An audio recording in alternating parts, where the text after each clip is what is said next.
Akan duduk Bapak Ibu dan saudara sekalian yang dikasihi Tuhan. Kita semua pernah mendengar tentang Yesus berjalan di atas air. Bahkan Matius mengisahkan lain bahwa Petrus dan murid-murid yang ketakutan, mereka berteriak-teriak dan mengatakan, itu hantu, itu hantu. Jadi, kalau Tuhan saja dikira hantu, apalagi hantu yang sesungguhnya. Mengapa mereka mengira bahwa Yesus adalah hantu? Karena mereka ketakutan. Orang yang takut mudah sekali melihat segala sesuatu itu negatif. Orang yang takut ular mungkin melihat tali sudah mengira bahwa itu adalah ular. Maka kalau kita takut, kita semua mempunyai kacamata yang hitam, melihat segala sesuatu dengan kacamata ketakutan-ketakutan.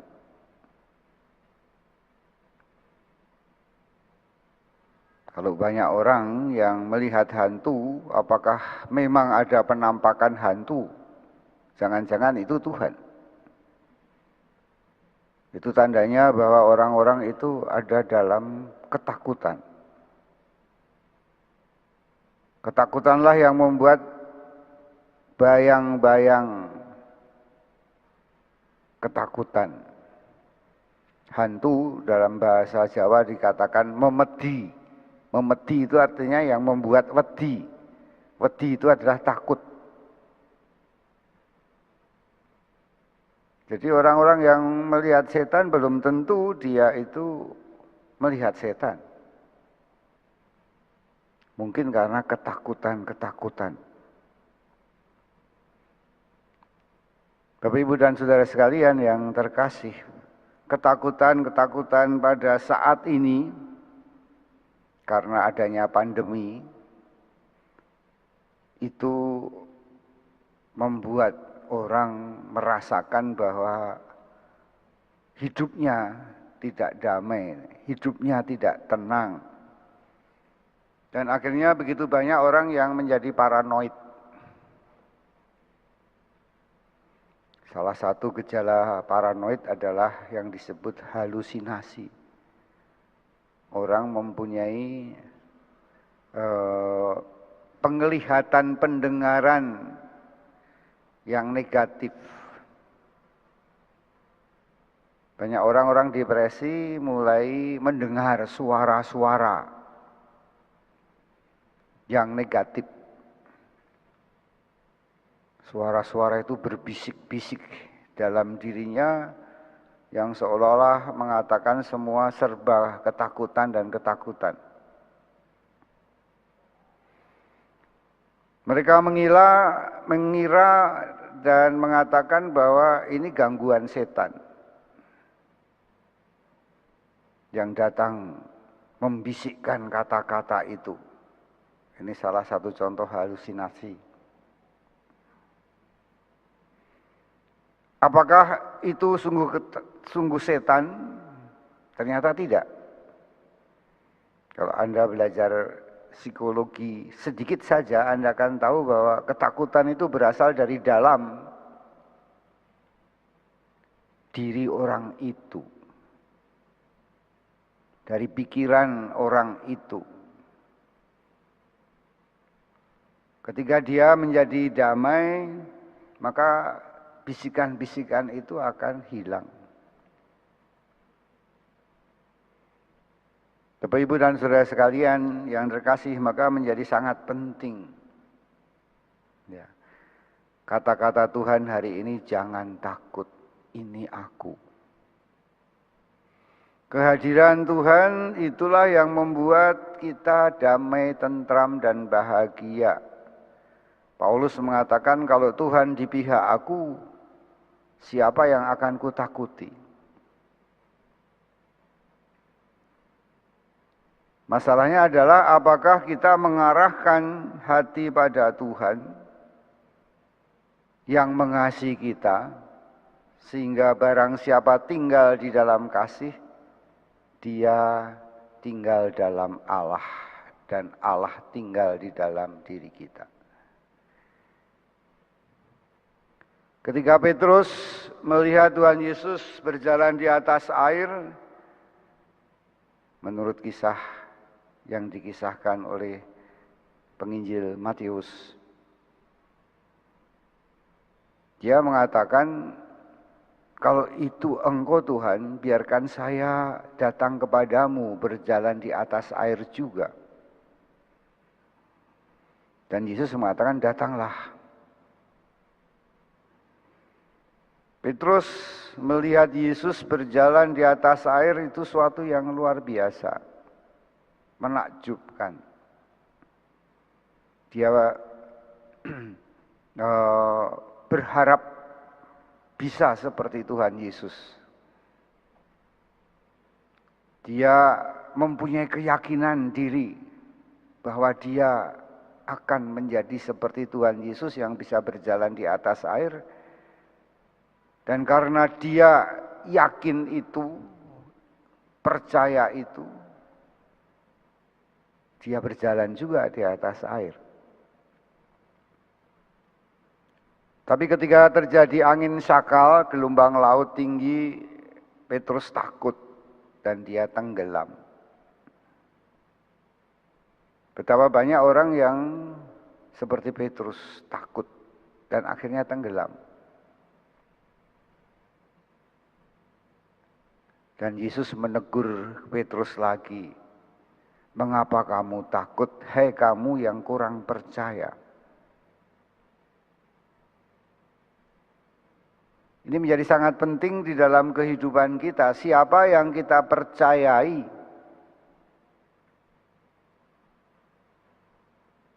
Ketakutan seringkali melanda kita manusia. Dan ketakutan itu melemahkan. Banyak orang lemah hidupnya karena takut. Tidak percaya diri, nervous, kemudian galau. Ya, bahkan orang yang takut untuk tidur saja takut. Dia mengatakan, nanti kalau saya tidur dan keterusan tidak bangun, bagaimana Romo? Saya takut merem, nanti bablas. Anda pernah tidak bisa tidur? Pasti ada ketakutan di dalam diri Anda. Takut besok ujian bagaimana bisa jawab atau tidak. Ya, takut nanti ada pencuri kalau saya tidur. Sebentar-bentar dia lihat pintu apakah terkunci. Melihat dapur apakah sudah dimatikan kompornya. Sehingga dia nggak bisa tidur karena dihinggapi oleh ketakutan-ketakutan. Kemudian mulailah halusinasi, ada suara-suara, ada orang mengetuk pintu, dan seterusnya. Hidup dalam ketakutan, hidup yang menurut saya sangat menyedihkan, memprihatinkan.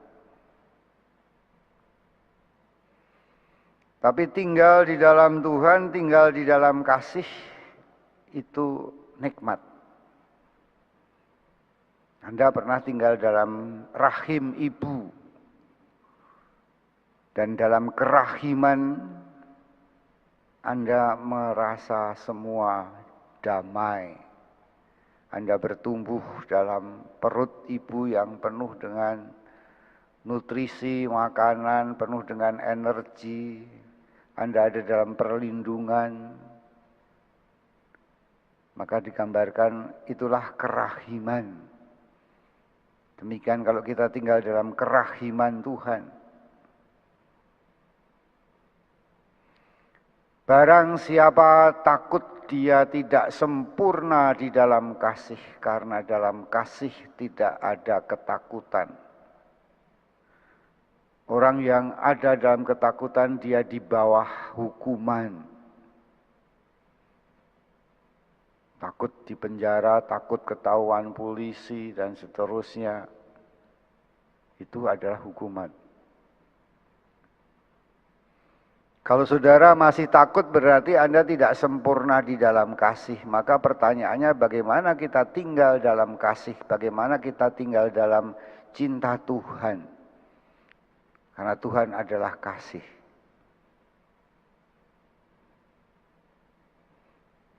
Kita tidak hanya disertai Tuhan, tapi kita tinggal di dalam Tuhan. Apakah saudara tinggal dalam kasih? Kalau masih ada dalam ketakutan, Anda belum tinggal dalam kasih.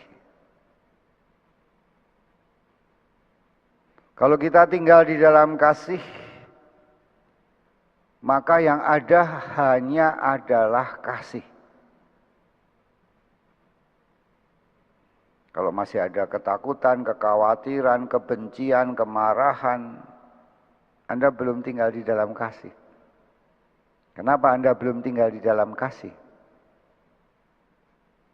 Rahasianya adalah kalau saya tinggal dalam kasih, saya menerima kasih Kristus dan saya melakukan kasih Kristus. Barang siapa tinggal dalam kasih, Allah di dalam dia dan dia di dalam Allah. Kasih tidak hanya diterima, tetapi kasih harus diberikan. Seberapa besar kasihmu menentukan seberapa besar kamu tinggal di dalamnya.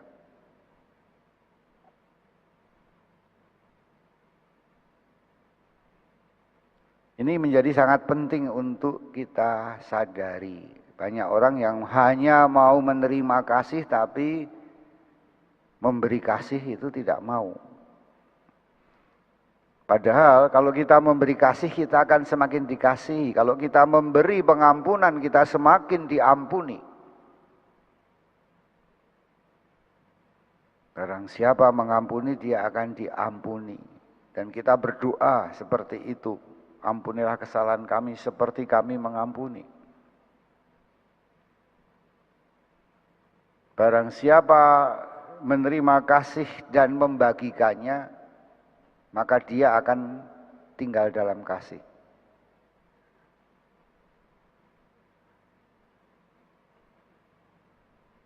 Nah ini menjadi sangat penting untuk kita sadari kenapa Anda masih ada dalam ketakutan karena Anda belum tinggal dalam kasih. Kenapa Anda tidak tinggal dalam kasih? Karena hanya mau menerima, tapi tidak pernah memberi kasih. Barang siapa memberi, dia akan diberi. Barang siapa punya, maka dia akan ditambahkan.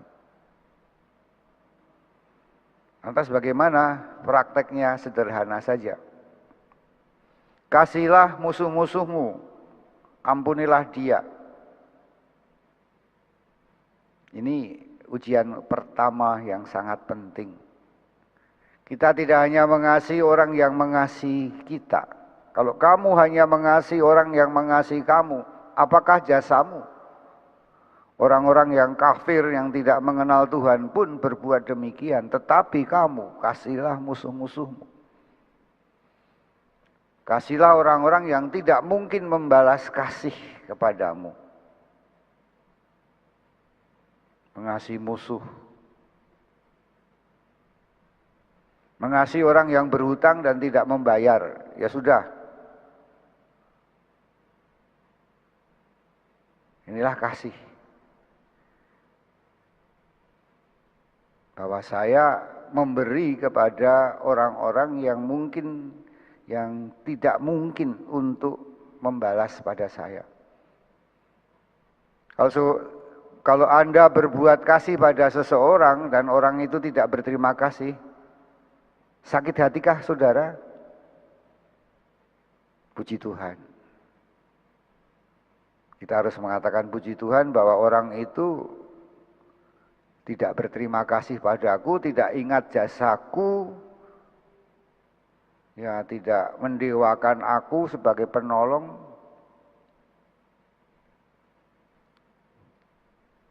Karena orang yang berbuat baik sesungguhnya sudah menerima upahnya. Kita tidak perlu upah dari orang lain untuk mengatakan terima kasih. Semoga saja orang yang menerima kebaikan kita akan berbuat baik seperti kita. Semoga.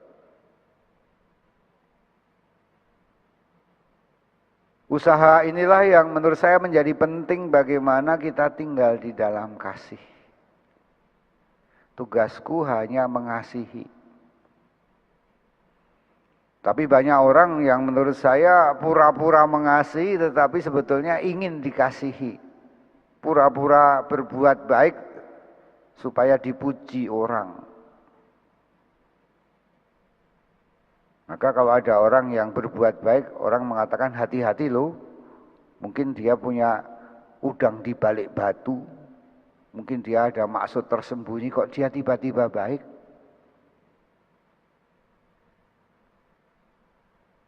Bapak, Ibu, dan saudara sekalian yang dikasihi Tuhan, maka marilah kita saling mengasihi. Janganlah kita menjadi pendusta, dikatakan oleh Santo Yohanes. Kalau kamu mengatakan mencintai Tuhan, tetapi kamu membenci saudaramu, kamu seorang pendusta. Bagaimana kamu mungkin mencintai Tuhan yang tidak kelihatan? Kalau kamu membenci saudaramu yang kelihatan, hai kamu pendusta-pendusta. Maka jangan ada dusta di antara kita. Jadi kalau saudara belum mengasihi sesama, masih membenci, masih marah, Anda adalah pendusta.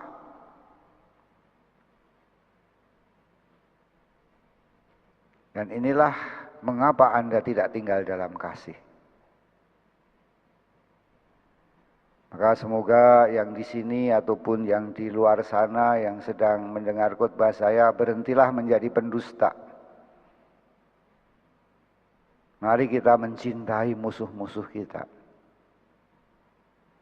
Mari kita tinggal dalam kasih.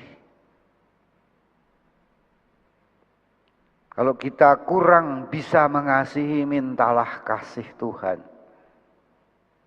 Kalau kita kurang bisa mengampuni, mintalah ampun pada Tuhan. Kalau kita kurang bisa memberi, marilah kita mohon pada Tuhan supaya kita dapat memberi. Atau kita balik, ya kita balik bisa juga. Saya mengampuni meskipun saya rasanya sulit, tetapi saya lakukan karena dengan melakukan saya akan diberi ampun oleh Tuhan. Saya akan bermurah hati supaya saya seperti Allah Bapa diberi kemurahan hati. Ini menjadi sangat penting yang dikatakan bahwa ini suatu tindakan-tindakan, ya, tindakan-tindakan keluhuran, keutamaan, tindakan-tindakan Yesus yang dilakukan supaya kita bersama tinggal di dalam kasih sehingga kita tidak tinggal di dalam ketakutan-ketakutan.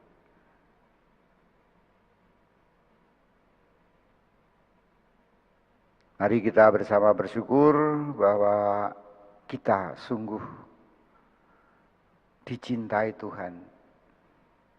Dan tidak ada kebahagiaan yang lebih membahagiakan daripada tinggal di dalam cinta, tinggal di dalam Tuhan, dan Tuhan tinggal di dalam kita. Sehingga di atas bumi seperti di dalam surga. Mari kita praktekkan supaya ini tidak hanya menjadi suatu khotbah yang kita dengar, tapi kita alami. Sungguh bahagia tinggal di dalam kasih Tuhan. Kita tidak hanya tinggal di rumah Tuhan, sehingga 1000 hari seperti 1 hari. Tapi kita tinggal di dalam Tuhan, dan Tuhan tinggal di dalam kita. Dan ini hendaknya kita lakukan terus-menerus, sampai kita sungguh menyadari, mengalami betapa bahagia kita. Karena Tuhan tinggal di dalam kita dan kita tinggal di dalam Tuhan. Kita berdiri, kita nyatakan iman kita. Aku percaya akan Allah Bapa yang Maha Kuasa,